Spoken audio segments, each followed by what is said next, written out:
Hello there, this is Philip Neidlinger, KA4KOE, with another episode of Electromagnetic Mischief. What I have here on my dining room table with all the junk on it is an FT-897 Delta, Yaesu. This radio was produced for a while. It's been out of production for almost 10 years now. But I keep coming back to this radio for a variety of reasons. One, it's just cool. Two, it's rugged. Three, it has a very low current draw and receive. I've measured 0.6 amps receive on this radio. I'll take time to consider what the competition in the 100 class shack-in-a-box rigs or POTA rigs does. The Yaesu FT-891 has around an amp. The FT-710, that's over an amp, maybe an amp and a half, I don't recall. And then you have the FTDX10. I believe the specs have that sucker up around 2 amps on receive. Now, all these are very good Yaesu rigs. Yaesu is my preference for field radios. And however, if you're doing a portable operation or a POTA operation, you're going to be limited in some cases to how much battery you can carry. Generally, I could run the FT-897 Delta for 3 or 4 hours running a full 100 watts. I've never really run my batteries dry on an activation. Of course, some might say the solution to that is the relative cheapness of larger lithium ferrous phosphate batteries. We've got 100 amp hour jobs now that are under $200. Technology has certainly improved.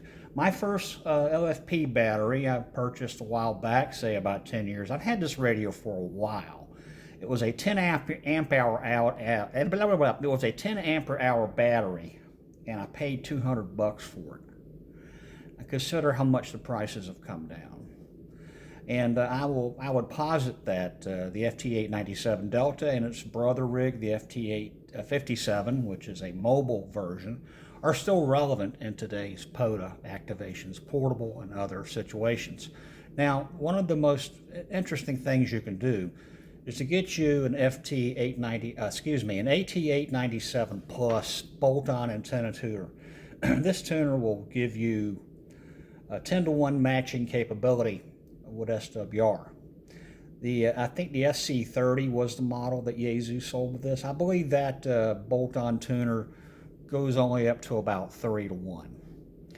And but let's bring forth some issues with this radio. As I said before, it hasn't been manufactured in about maybe up to 10 years. They're showing their age. You have to be aware of that. Now, if you zoom in, if you can see the front of the radio here, which I will try to zoom in, you can see that there's a vertical line on the display. These are called zebra stripes. Mine comes and goes. I do have a replacement on hand for when I do need to eventually replace this display. This one seems to appear when the radio has been left out in the heat. I had it out in my Apache box in the trunk of my car for about a week, and then when I came back into the house, I noticed it had a zebra stripe. There are a few places on eBay and others, the Chinese sell replacement displays. I will add that not every one of those displays is adequate. Some of them are too large.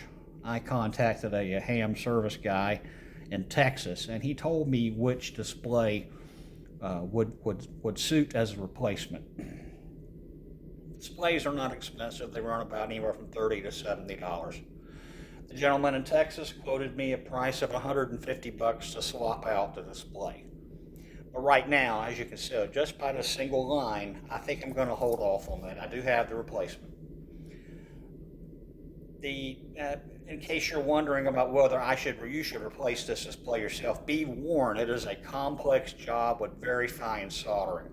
Although I'm an electrical engineer and have been so licensed since 1995, I've been at it for 25 years. I'm just an okay guy with PCB soldering. And the solder traces for this are very fine. So unless you're really good at it, don't try it yourself. You'll screw up the head. And parts are, for the most part, no longer available for these radios. You would have to have a junker, so to speak. Prices for these are still fairly reasonable. The radio does well on Morse. Let's turn up the volume a little bit.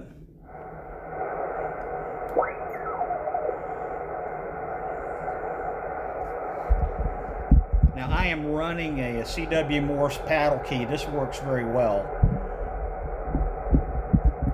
So let's do a little CQ here. Oop, let's ask if it's busy first.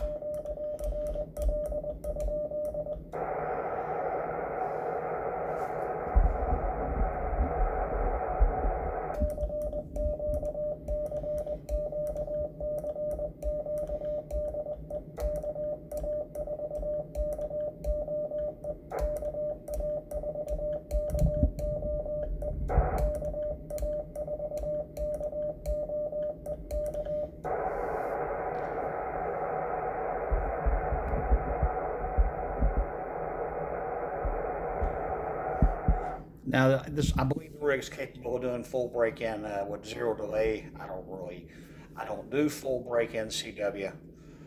I do semi-break-in. The rush of static in between code elements is distracting. So anyway, I like this rig. I've had it for a while. I have another radio, a Zygo G90, which I also use. I tend to swap these back and forth just to mix it up. But if you need 100 watts to make a contact, then bolting on or adding an external amplifier is clunky. It just involves a lot of cables. And you can always turn the power down on this. I know there's some arguments for and against that, but I'm an engineer. I think in terms of simplicity and getting the job done. So that's my brief little video. A friend of mine who was helping me to improve my videos said your target length is about 8 minutes, he's found. And that's Tracy, Victor Echo 3, Tango Whiskey Mike. So if you have one of these, take care of it. It's a classic radio. It does have some drawbacks. They do take some tender loving care. Take care of them. They're not making any more of these. And it's doubtful if Yaesu's ever going to truly make our successor to this radio. The FT-991, 991A were not successors to this radio. They're juice hogs. They suck down the electrodes like a man who's just walked through a desert looking for a drink of water. So that's it for now. Happy holidays, Merry Christmas, Happy Hanukkah, and keep your family safe, and be careful out there if you're traveling the roads. And we'll see y'all again soon. This is KA4KOE, Philip Neidlinger in Richmond Hill, Georgia, wishing you all the best, and 73.